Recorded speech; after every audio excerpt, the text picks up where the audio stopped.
The proposed Summerhill dump has always been an issue which has caused tension between the council and residents of Maryland and Wallsend. They've been fighting for 3 years to stop the dump, and last night they tried again. Their signs, though, disrupted the Lord Mayor.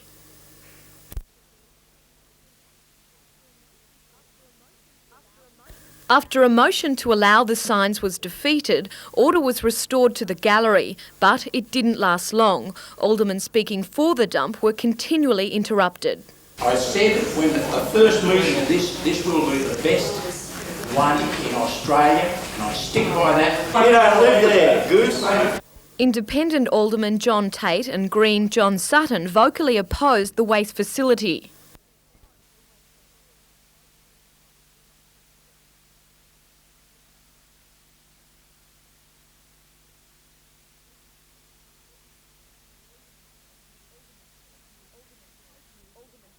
Alderman Tate moved to have the dump decision deferred pending a state government inquiry into waste disposal, but that was defeated. With it obvious the dump would get the go-ahead, the final vote was a mere formality. The meeting quickly degenerated into a yelling match.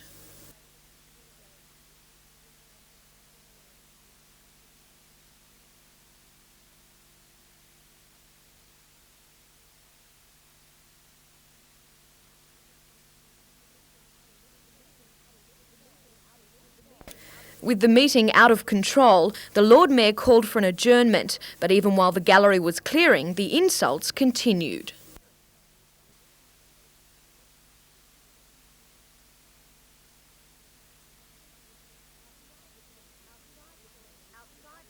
Outside the chambers, the outpouring of anger was not yet over.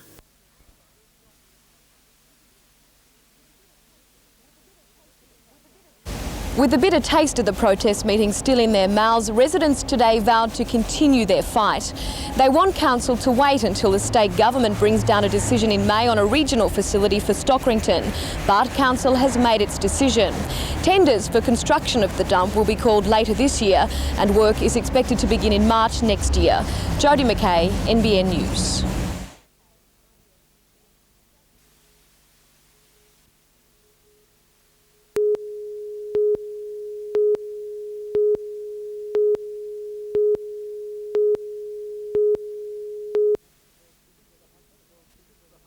Since the Hunter's Dauphin rescue helicopter was wrecked in a crash in the Barrington Top 6 weeks ago, the service has been considering what would be the most suitable replacement. At last night's board meeting, it was decided a Bell 412 would be best. That model is similar to the chopper the service is currently leasing for $34,000 a month. Only the new helicopter would have 4 rotor blades. We believe that the capabilities of the 412 are far superior than the Dauphin in regards to the work that we do. They have a larger cabin area, which means that the paramedics and the doctors can treat their patients in a bigger area and a bigger space. Having chosen a model, the service now has to search for a chopper that fits the bill. And that hunt takes in not only Australia, but also overseas to Singapore and Japan. And there's the question of cost.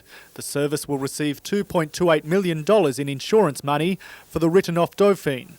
But Mr McMahon says he doesn't know how much the new chopper will cost until negotiations are underway, nor when it will be seen in the Hunter's skies. We're hopeful within 5 to 6 months. But then again, that depends on the selection of the aircraft, how long it will be before, if it's got certificate of airworthiness, and a lot of other factors that have to be considered before this selection process is done. Scott Bevan, NBN News.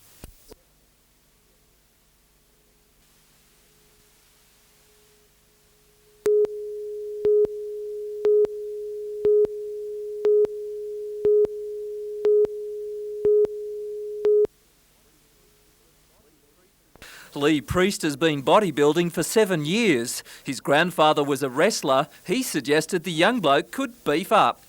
Just the average skinny 13-year-old at that age where all the 13-year-olds are sort of skinny. I was only about probably 49 kilos. A few kilos of muscle later and Lee has won countless state titles, 3 Mr Australia awards and was runner-up in the Mr Universe at 17. Not even Arnie Schwarzenegger can match that. He got runner-up in his first universe when he was 19, so I sort of got there when I was 17. So Lee is off to America next month to take on a sponsorship working out in videos. He's hoping the exposure will open new doors. Remember the face, he may be in the next Hollywood blockbuster. Peter Ryan, NBN News.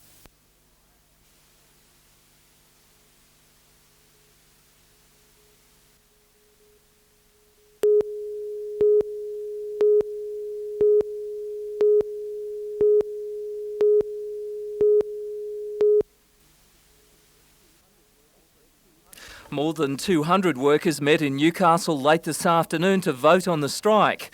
They want a flat 6% pay rise plus 2 additional 4% increases over 2 years. The union says BHP has offered a 5.5% deal checked against productivity increases. We're totally annoyed with what they've done. The people here in Newcastle and in all the other centres have participated in restructuring, a lot of it against the grain, but they've done that to make BHP one of the leaders in world steel. The workers voted unanimously to go on strike. Newcastle workers will join workers from Port Kembla and Western Port in Victoria in the industrial action. 14,000 people will down tools, the biggest strike to hit the BHP in a decade. Workers at Whyalla in South Australia will meet tomorrow to also vote on Monday's strike. BHP management's only comment was that discussions would continue.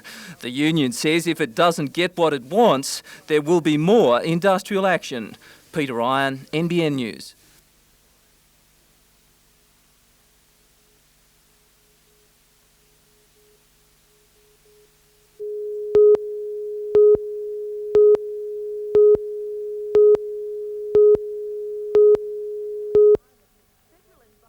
Federal Environment Minister Ros Kelly and her state counterpart Chris Hartcher reached agreement on the land this afternoon. The peninsula will be bought from owners Australian Paper Manufacturing for around $300,000, the cost to be shared by the governments. The land will become a national park managed by the state government. It's the first time opposing party governments have reached an agreement of this kind. It's not only Fame Cove which will benefit from this new government cooperation. The state government will meet the management costs of running the site as a national park, while the federal government has agreed to look at similar deals for other coastal areas. It was indicated to me that this was a prototype of coastal land sales. We're looking at another one right now at Point Stevens where the lighthouse is. That land is under threat and the possibility of sale of that land into private ownership.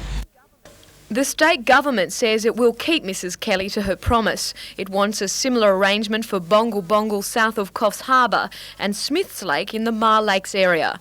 Jodie McKay, NBN News.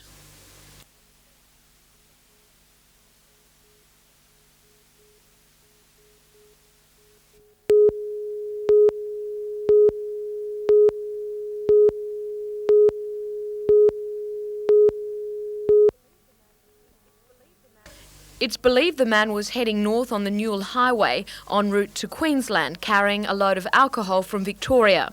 Police say he drove onto a bridge near Gurley, 30 kilometres south of Moree, and collided with another truck before plunging over the side of the bridge and into the creek bed below. The truck has caught fire and the driver has been incinerated. Debris from the vehicle and its load were being cleared late this afternoon. Traffic on the highway has been diverted around the scene. The man's name is yet to be released. Police are continuing their investigations. It's the second fatal truck accident on the Newell Highway in 6 weeks.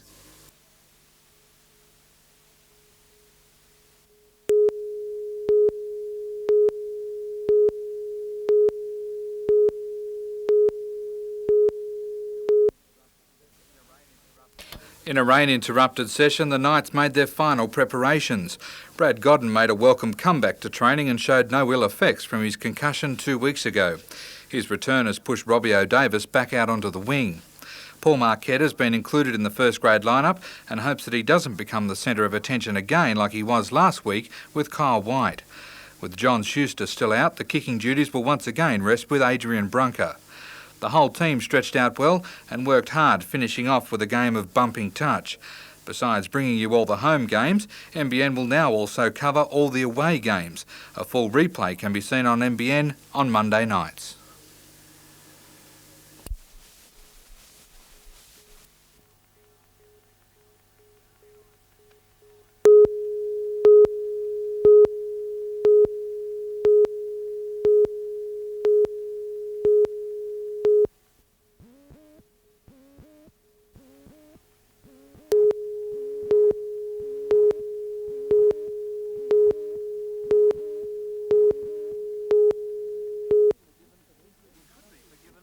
You could be forgiven for thinking it was Country Music Week in Tamworth, but think again, this is downtown Kempsey. Hundreds lined the main street this morning for one of the high points of the festival, the Grand Parade. Brass bands, marching girls and unusual floats. This parade had everything country music style.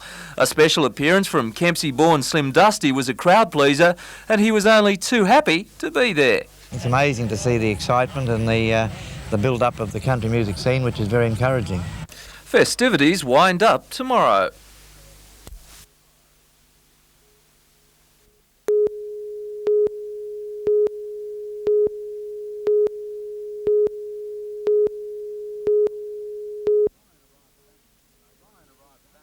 Ryan arrived back in Australia only 4 days ago and was determined to ride in his local area.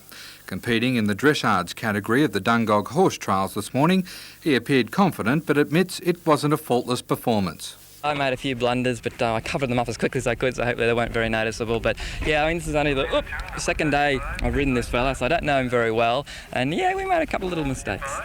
Since winning gold, he's become a national hero, so along with the adulation comes intense pressure. Because sort of everyone's looking at you and thinking, aha, so that bloke's meant to be pretty good. You see, boy, it's embarrassing when you make stuff up. But no, everyone's out to beat you. They think, they would like to beat the Olympic champion. Matt will ride again tomorrow, this time in the highly competitive cross-country event.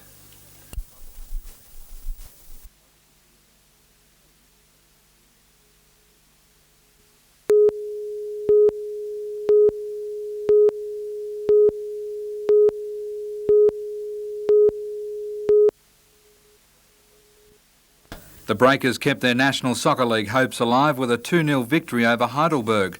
Both teams were scoreless at half-time, but in the 60th minute a controversial penalty gave Warren Spink the Breakers' first goal. 10 minutes later, Spink snared another one, clubbing a rebound into the back of the net.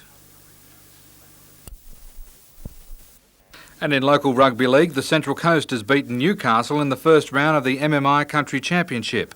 The game started as a battle of the forwards, and opportunity shined on the Coasties even when they fumbled. Newcastle made just as many breaks but were let down at crucial moments. In the first half, Central Coast appeared to be hungrier for the win, using sheer brute force to score, and if it wasn't strength, it was the speed of halfback Richard Price. Newcastle caught up in the second half, and only 2 field goals by the boys in blue got them home. The final score, Central Coast 32, Newcastle 30.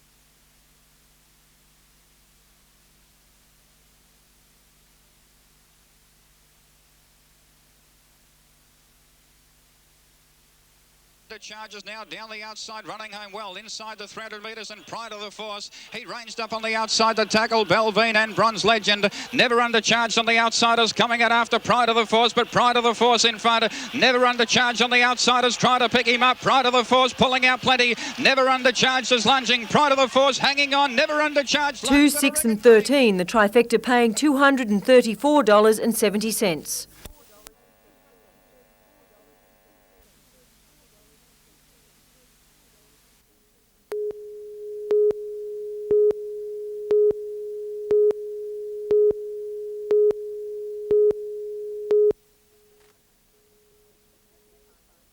It's the second time Newcastle has hosted the Australian Odyssey of the Mind Teams Tournament. It's open to students from kindergarten through to university. 14 teams from Sydney, Gosford and Newcastle competed at Newcastle University today. The aim is to solve a set problem through creative means, and that's exactly what the Merewether High team did. Their problem required them to design and build a balsa wood structure to balance and support as much weight as possible in 8 minutes. Their solution, a game show scene with the winning contestant guessing the maximum weight their structure would hold before breaking. What up? You go away with $10 million! All teams earn the right to now compete at the World Championships in America in June.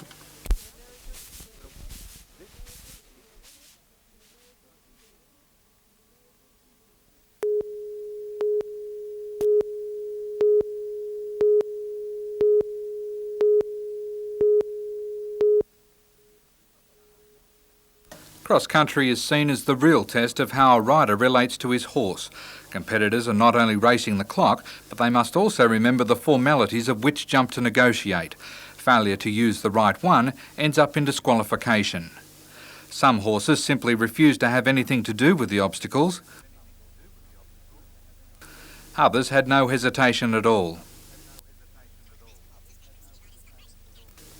Two of the best performances came from Sydney riders Scott Brodie and Karen Boggs. Both are officers with the Mounted Police. Normally these horses are out on the beat around King's Cross, but today they relished the chance to really stride out.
The ride had competitors of all ages lining up to lend a hand. Entry money and sponsorship will go towards paying for camp quality. The camp is designed to give a week's holiday to cancer patients who spend most of their time in hospital. We didn't get quite as many riders as we would have hoped for, but the turnout so far this morning was wonderful. The amount of money that people brought in was beyond our hopes. The 20-kilometre ride around Coffs was designed to be a leisurely one, and that's the way it was treated. It's expected more fundraisers for the camp will be held over the next few weeks.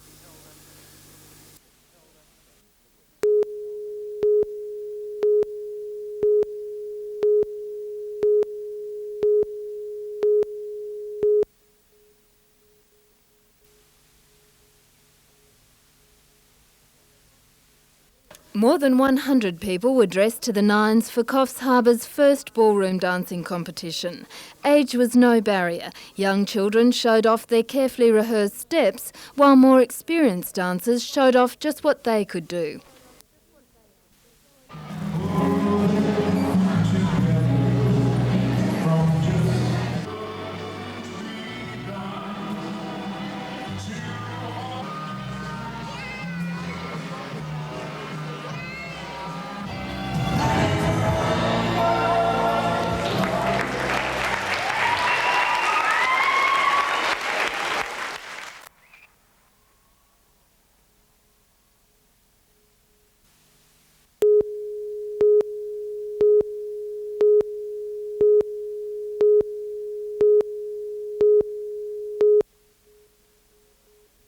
Minutes before the competition started, the heavens opened up, making it extremely wet underfoot and slippery.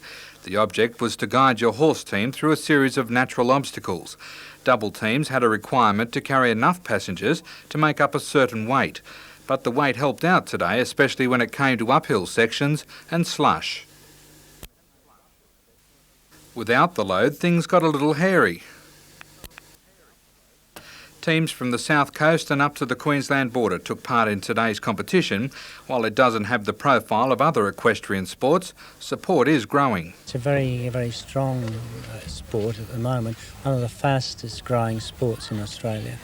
It's only 20 years old and has some 2,000 active drivers at the moment.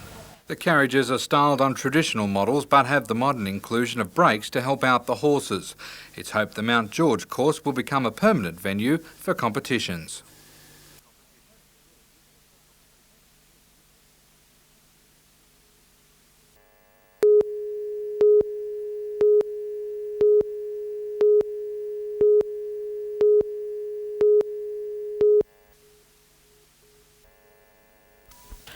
A 4-day blitz beginning last Thursday, Operation Drink Drive 1 involved 36 highway patrol officers from Hexham to Willow Tree. The results show a marked increase in the number of drink driving charges compared to the same operation last year. More alarming, a 26% rise in the number of drunken drivers arrested so far this year. We feel that this is worrying because there's also an increase in the involvement of alcohol in fatal and serious road crashes.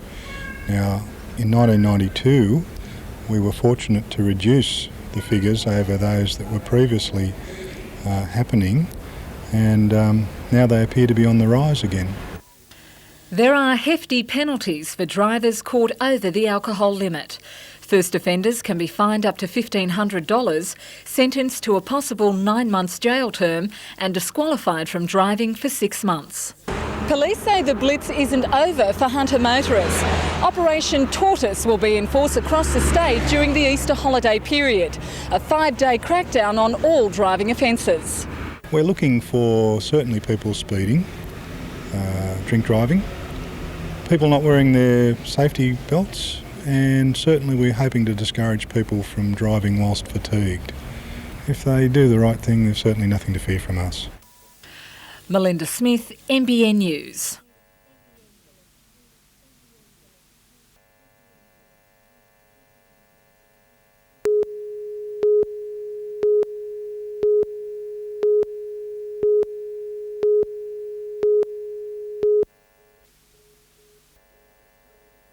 Concern spread quickly when Janice Gardner failed to show up for work early on Friday morning. Before the day was out, family and friends learnt she'd been murdered, her battered body found under the Singleton Railway Bridge. The results of a post-mortem examination are expected to reveal Mrs Gardner had been sexually assaulted. Just unbelievable. I still sort of haven't got through my head that she's gone. I don't know what sort of person would do that. I just didn't believe it. I drove all the way from Sydney just making up like picturing images in my head of her just walking away somewhere, not having anything wrong with her, you know. And then when I got back, I realised it was all true, and there's just nothing you can do about it. The 49-year-old who lived alone worked as a cook at the agricultural Hotel Motel, where she was described as a responsible and reliable person. Many locals who can't recall a murder in the town were staggered by the death. A big shock to everyone around the hotel and everyone around the town. It's put a lot of fear into all the people around this area anyhow. This is where Janice Gardner's body was found on Friday. An extensive search the next day turned up a rock, which police say was used to bash Mrs Gardner to death. Investigations have now reached a crucial stage. Police are urging anybody with information to come forward. Extra detectives have been called in, concentrating their investigations on the time when Mrs Gardner would have been walking to work, just a short distance from her home. Police wish to contact 2 men seen near the agricultural hotel, one described as 180 centimetres tall, of solid build with dark hair, the other about 170 centimetres tall, wearing a flannelette shirt and jeans, who hitchhiked from the Putty Road to the Broke Road turnoff.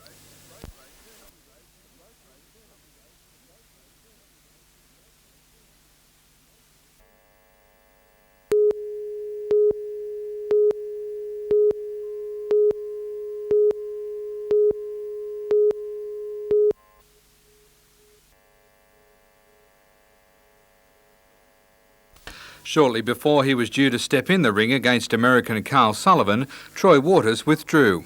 The 3,000-strong crowd felt like they'd been ripped off and booed the boxer and his trainer out of the ring as they tried to explain. A doctor refused to let Waters fight, saying the young boxer couldn't even make a fist. No, I just can't punch with it. I mean, I get a pain straight through the knuckle, straight down to the metacarpal bone, so... you know, until we get a thorough examination, I really couldn't say what the actual problem is. Waters was back in Sydney today and admits he aggravated a hand injury just before the fight. You know, about an hour before we left for the stadium, we were doing a little warm-up in the hotel rooms, put a few combinations together, and I re-injured it. I hurt it again. I honestly believe that I could get through the fight, but the doctor said no. Bill Morty also felt the wrath of the crowd and claims he will never promote Waters again. He said today, "I don't want to discuss him. I won't promote him.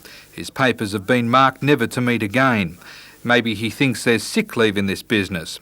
And it's bloody cheeky of his trainer to ring asking for Troy's payment." Officials this afternoon confirmed they are withholding Waters' $10,000 paycheck. For Bill Morty or anybody to come out, especially in the press, and say that Troy Waters effectively has whipped the fight or for some other reason has pulled out of the fight is just absolute nonsense. I mean, it's a disgrace. Both camps are also fighting over Waters wearing Rodney Rood T-shirts at official functions. Waters management claim Rood is a sponsor and they intend taking the matter to court.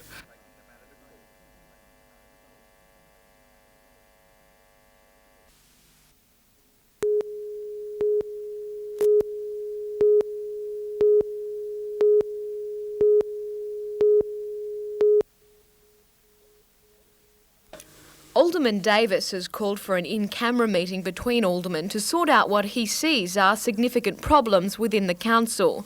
He says council is not working effectively and the continued bickering between aldermen is counterproductive. Community concern is widespread that things are not happening as well as they should here.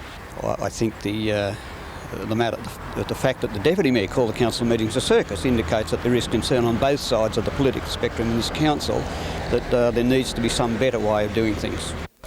However, Mayor Carley, who was guest lecturer for a Year 11 English class at Cardiff High School today, disagrees that council has an image problem. He says a private meeting between aldermen is not necessary and any matter should be raised during weekly meetings. We are an open council, we're communicating on a regular basis with our community and that link has strengthening from day to day. Alderman Davis says that while it may be good public relations for the Mayor to meet with students, he questions the Mayor's availability for council business. I don't think there's enough concentration on council matters at the present moment for a full-time Mayor on the salary that he's on. Jodie McKay, NBN News.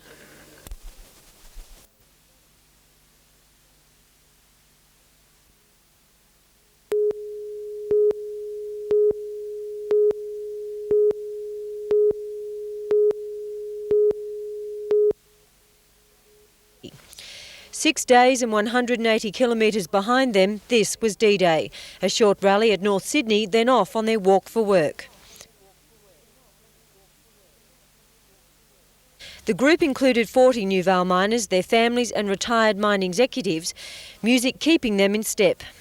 Going to great lengths to make people listen to their campaign to have the New Vale Colliery reopened is not unusual for the miners. Last November they staged an historic 8-day underground sit-in at the colliery and now they're walking for work from Newcastle to Sydney. We're not extreme at all. I think it's extreme from Pacific Power doing what they did to us. The only time I'll be happy is when I've got my helmet on and going down the pit. That's the only time. This commitment echoed through Sydney streets. En route, their ranks swelling with protesting unemployed builders wanting to be paid by their former, now liquidated employer, Dion Field, the same subcontractor involved with the Singleton Army Base project. Next stop, Pacific Power headquarters.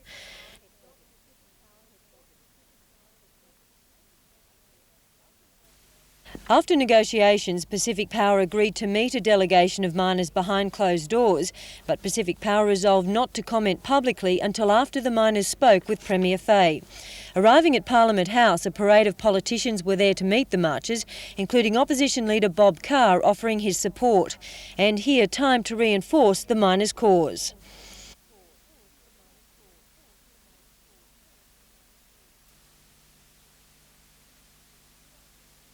Mid-afternoon and time to meet the Premier, Energy Minister Gary West and Assistant Treasurer George Siris. The meeting continued early this evening. A quick result is not expected. Catherine Lamond, NBN News.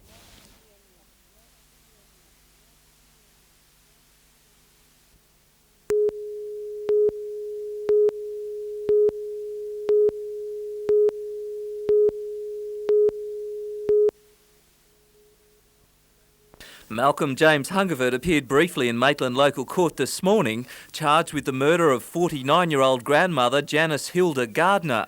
Her body was found dumped under the Hunter River Railway Bridge just outside of Singleton on Friday. A post-mortem later showing she had died from multiple head injuries. Hungerford, a labourer from Broke, was also charged with 2 counts of aggravated sexual assault and 1 count of abduction. Hungerford sat in the court, arms folded, showing no emotion. Police Prosecutor Sergeant Terry Gannon asked for the case to be adjourned, saying further police scientific tests, including DNA studies, needed to be carried out.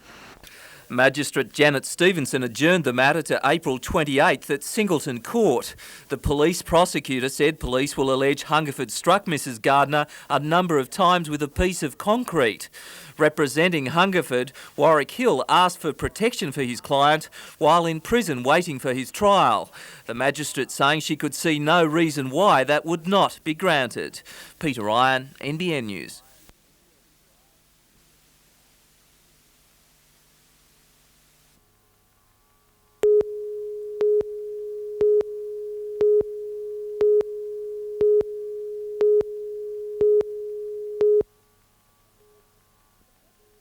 The pesticide project is relatively small. Through work cover, the government is spending more than $700,000 on 4 other projects.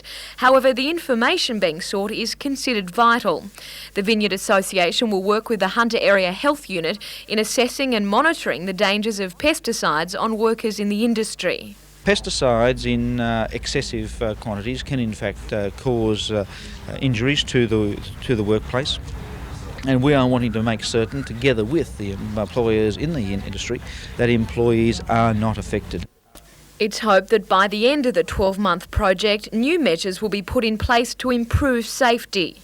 This initiative is to ensure that the Hunter Valley stays right to the forefront of research, to ensure that the quality, the image of our product stays right up front.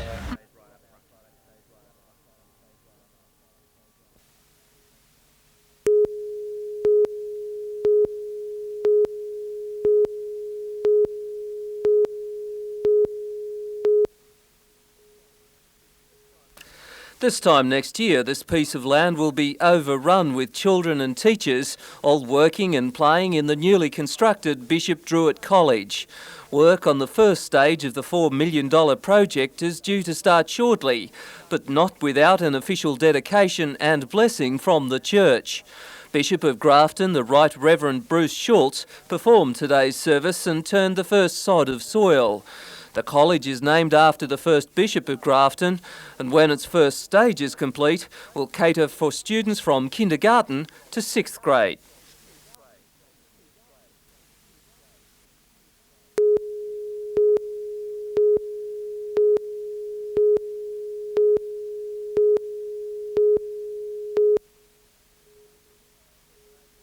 It may look chaotic, but it was all for a good cause. A bed race of sporting and television personalities helping to raise money for the Sunshine Club and promote the opening of a $3.5 million refurbishment program at Brisbane Waters Private Hospital. Patients, local dignitaries and interested parties have welcomed the new addition to the Central Coast health facilities. The expanded capacity, besides providing private care, will also assist in the reduction of surgical waiting lists in the area. The new 33-bed expansion is a great boost for the region, one of the fastest growing areas in the state. Peter Ryan, NBN News.